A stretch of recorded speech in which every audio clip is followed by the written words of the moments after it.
Hey Diepe Waters fans, ek het jou weeklikse teasers vir 12 tot 15 Januarie 2026. Ons gaan praat oor Joanna se sinister plan en Pam wat agterdogtig raak. Dis Jock en jy kyk nou na TV-praatjies. As jy nuut is, welkom en as jy al 'n ou vriend is, welkom terug. Moenie vergeet om by die kanaal in te teken nie, asook om die klokkie te lui sodat jy altyd op hoogte sal wees wanneer nuwe video's opgelaai word. Kom ons spring sommer dadelik weg. Maandag 12 Januarie 2026. Sanet deel goeie nuus met Letty.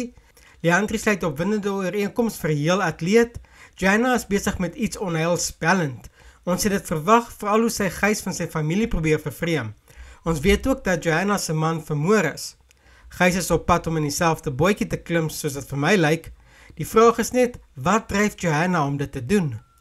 Dinsdag 13 Januarie 2026. Felicity deel skokkende nuus met Charity en Arno. Leandri is vasbeslote om die laaste dae sonder skalk ten volle te geniet. Het enigiemand nou regtig vir skuld gemis? Beslis nie ek nie. Joanna maak 'n voorstel aan Gys. Woensdag 14 Januarie 2026. Pam glo Joanna sit agter Gys se siekte. Leandri is senuweeagtig oor die groot dag. Henry en Juvan het hulp nodig met die sous. Dit klink omtrent na 'n sousrige affære die. Donderdag 15 Januarie 2026. Sam arriveer by die Swart Marlyne.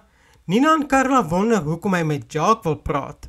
Sanet vertrek na Amerika. Dit was jou Diepe Waters voorskou vir 12 tot 15 Januarie 2026.